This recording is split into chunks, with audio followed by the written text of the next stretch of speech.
So students, ये solve example 7.4 gravitation chapter का है। It is very very important for your exams और JW NEET के लिए भी बहुत इंपॉर्टेंट है। ठीक है, अगर ये न्यूमेरिकल आपका कंसेप्चुअली क्लियर हो तो बहुत सारे अच्छे अच्छे शॉर्टकट्स बन सकते हैं। सो ये न्यूमेरिकल सॉल्व कराने से पहले मैं आपको इसका कंसेप्ट बता देता हूं। ठीक है, concept is very very important for any numerical. अगर सारे न्यूमेरिकल्स आप लोग कंसेप्ट से करते हो, थोड़ा टाइम ज्यादा लगेगा समझने में, बट वो एक बार समझ गए आपको लाइफ टाइम याद रहेगा और उसके बेसिस पे अगर कुछ एमसीक्यू ट्विस्ट करके भी पूछ ले तो आप लोग अच्छे से सॉल्व कर पाओगे। तो कंसेप्ट ये है दैट इफ अगर ये मास है m1, दूसरा मास है m2, दोनों के बीच का डिस्टेंस है r। अब अगर मैं m2 को उठा के यहां से यहां तक ले जाता हूं, ठीक है, यहां ले आया मैं उसे। इनिशियली डिस्टेंस कितना था दोनों के बीच में r, बाद में हो जाता है मान लो r डैश। तो यहां से यहां तक लाने के लिए we have to do some work. ठीक है, we have to do some work, we have to apply some kinetic energy. ठीक है, यहां से because it's not in motion, तो यहां से यहां लाने के लिए we have to apply some kinetic energy. और वो काइनेटिक एनर्जी कैसे फाइंड करते हैं? तो करना क्या है आपको, पहले इसकी इनिशियल पोटेंशियल एनर्जी फाइंड करनी। पोटेंशियल एनर्जी का बच्चों इक्वेशन ये होता है, it is minus G m1 m2 by r। ठीक है, जब ये दो मास इधर पड़े हुए हो उसकी पोटेंशियल एनर्जी का इक्वेशन ये होता है minus G m1 m2 by r। अब फाइनली पोटेंशियल एनर्जी कितनी होगी, uf is equal to minus G m1 m2 by r। ठीक है, तो इन दोनों का जो डिफरेंस आएगा that delta U that gets converted into kinetic energy.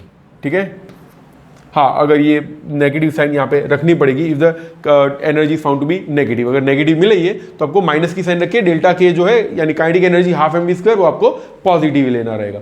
I hope concept clear हो गया है कि अगर मास को मैं डिस्प्लेस कर रहा हूं तो इनिशियल पोजीशन का पोटेंशियल एनर्जी फाइंड करो, फाइनल का फाइंड करो, दोनों का जो डिफरेंस आएगा काइनेटिक एनर्जी के साथ कंपेयर करो, बस इतना ही है। ठीक है, इतना अगर आपका कंसेप्ट क्लियर हो रहा है तो ये वाला न्यूमेरिकल बहुत ही इजी होने वाला है। ठीक है, सो देखते हैं अभी न्यूमेरिकल में क्या दिया हुआ है। सो न्यूमेरिकल में ये दिया हुआ है टू यूनिफॉर्म सॉलिड स्फीयर्स। कैसे स्फीयर्स है यहां पे? Spheres are solid. Okay, two uniform solid spheres of equal radii R, दोनों का रेडियस सेम है। तो देखो इसका भी रेडियस आर, इसका भी रेडियस आर। ठीक है, दोनों का रेडियस है R, but mass is m and 4m। इसका मास है m, इसका मास है 4m। Okay, have a center to center separation of 6r, दोनों के बीच के centre to centre separation 6r दिया हुआ है। Okay, the two spheres are held fixed, अभी ये दोनों को फिक्स पकड़ के रखा हुआ है। A projectile of mass m is projected from surface of the sphere, ये वाला जो दिख रहा है इसके सरफेस से फेंकना है सीधा इसकी तरफ। ठीक है, ये वाला जो मास m दिख रहा है वहां से हमको 4m की तरफ, ये इसके सरफेस से एक प्रोजेक्टाइल को फेंकना है जिसका मास है m। ठीक है, सेंटर की डायरेक्शन की तरफ। Obtain an expression for minimum speed v, क्या फाइंड करना है? मिनिमम स्पीड, यानी वही पोटेंशियल एनर्जी का डिफरेंस फाइंड करो, काइनेटिक एनर्जी के साथ कंपेयर करो। ठीक है, of the projectile so that it reaches the surface of the second sphere. ठीक है, सेकंड स्फीयर के सरफेस तक लाने के लिए कितना स्पीड चाहिए होगा ये हमें फाइंड करना है। ठीक है, अब देखो यहाँ पे दो ऑब्जेक्ट है, ठीक है, और तीसरे ऑब्जेक्ट को हम लोगों ने फेंका हुआ है। इमेजिन करो कि अगर मैं किसी ऑब्जेक्ट को, ठीक है, लाइक दिस ऑब्जेक्ट, इस ऑब्जेक्ट को अगर मैं सन की तरफ फेंकना चाहता हूं, ठीक है, if I want this object to land on sun, ठीक है, सन के ऊपर अगर लैंड कराना चाहता हूं मान लेते हैं, ठीक है, तो मुझे कितनी एनर्जी देनी पड़ेगी? सो यहां से सन तक मुझे ये फ्यूल चालू रखने की जरूरत नहीं है। मैं क्या करूंगा, फ्यूल एक न्यूट्रल पॉइंट तक इसको सिर्फ एनर्जी देने की जरूरत है, उसके बाद सन अपने आप उसको खुद खींच लेगा।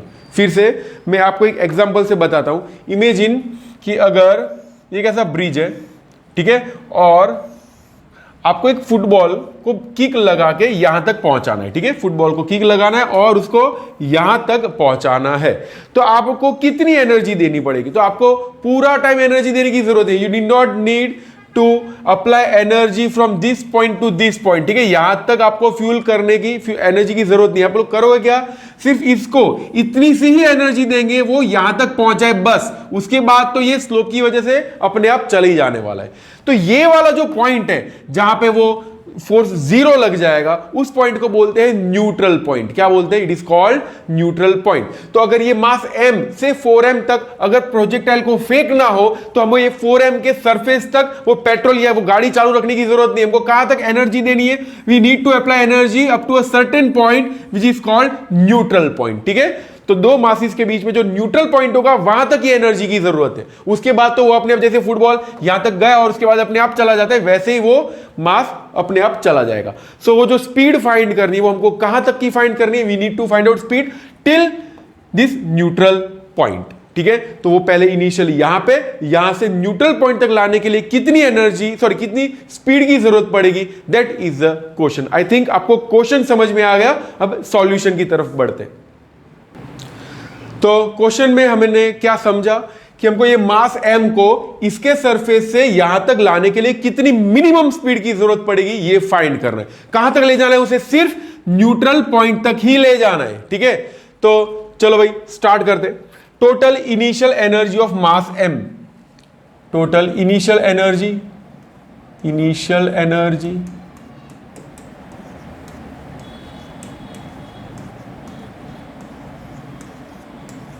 Of m। ठीक है, ये वाला जो मास है उसकी टोटल इनिशियल एनर्जी, यहां पे स्मॉल m लिखा हुआ है बट यहां पे हमको कैपिटल M दिया हुआ है, so will take capital M here, थोड़ा कंफ्यूजन ना हो। तो initial, okay sorry, that is small m, I am sorry, ये मास स्मॉल m ही दिया हुआ है तो हम लोग स्मॉल m ही लेंगे। यस, तो initial energy of mass m कितनी होगी? It will be u initial is equal to, देखो एनर्जी ये वाले मास की, किसकी वजह से? ये जो मास दिख रहा है उसकी वजह से तो है ही, एंड अलॉन्ग विद दैट ये 4m की वजह से भी इसके पास कुछ पोटेंशियल एनर्जी होगी। सी, ये जो वाला मास है, it is not just under the influence of this mass m, it is also under the influence of mass 4m। तो इसकी टोटल इनिशियल एनर्जी क्या होगी? तो minus g m small m by, ये डिस्टेंस कितना देखो surface पे है तो क्या लिखेंगे? Capital R minus G M M by, अब देखो इसके सेंटर से इसके सरफेस तक का जो डिस्टेंस होगा, ठीक है, इतना सा डिस्टेंस, फिर टोटल है 6r। अब उसमें से ये तो रेडियस r है ही, ठीक है, दिस इज रेडियस r, तो कितना बचेगा? Will be 5r। तो u initial is minus G M M by 5r। Initial energy तो आपको पता चली गई होगी। ठीक है, अब देखते फाइनली कहां ले जाना है उसे? न्यूट्रल पॉइंट तक। अब न्यूट्रल पॉइंट कितना दूर है पता है हमको? नहीं पता। तो ये दूसरी फाइनल पोटेंशियल एनर्जी फाइंड करने से पहले हम लोग ये फाइंड करेंगे उसको पहुंचाना कहां पे। ठीक है, तो अभी हम लोग न्यूट्रल पॉइंट फाइंड करते हैं। Neutral point,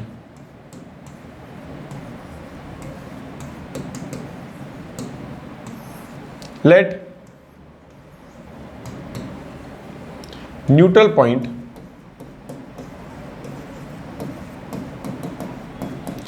is at a distance small r from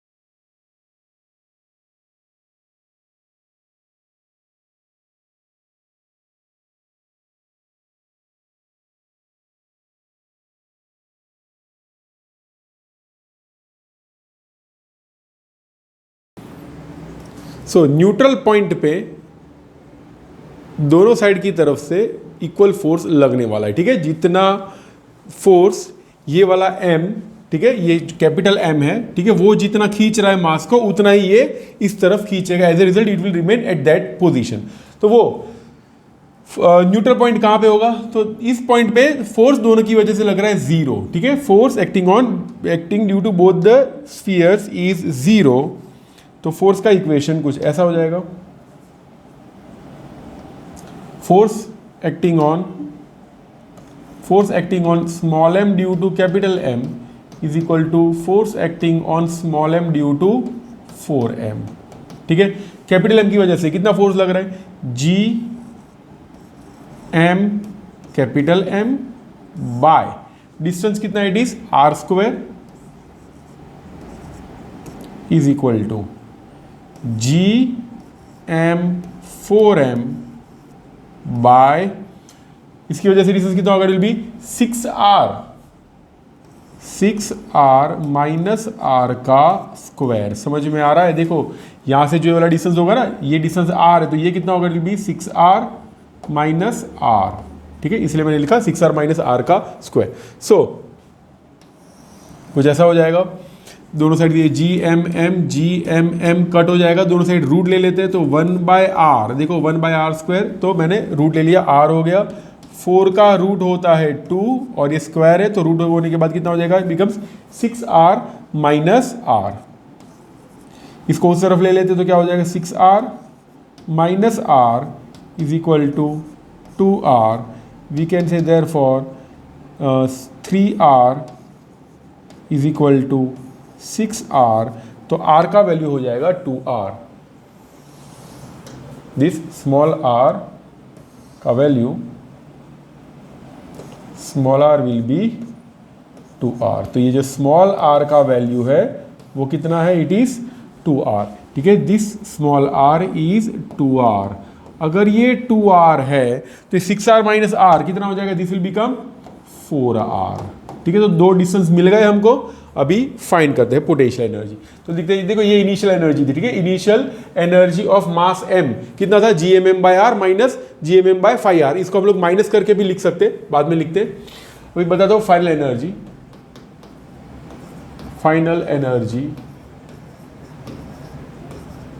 of mass m,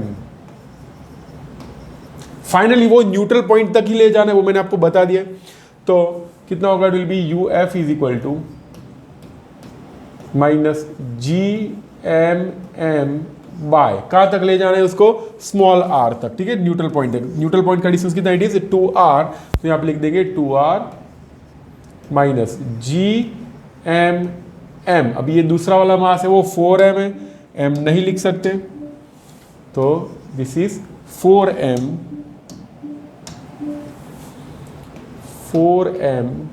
into small m by, कितना डिस्टेंस है, इट इज 4r, ठीक है। 6r minus r is 4r, तो यहाँ पे लिख देंगे हम लोग 4 कैपिटल R, तो U फाइनल हो जाएगा माइनस GMM बाय r को बाहर निकालो, अंदर कौन बचेगा, दिस इज 1/2, तो यहाँ पे लिख देंगे 1/2, और ये 4 कट होने के बाद बचेगा सिर्फ 1, तो we can say U final energy is minus GMM by r into 3/2।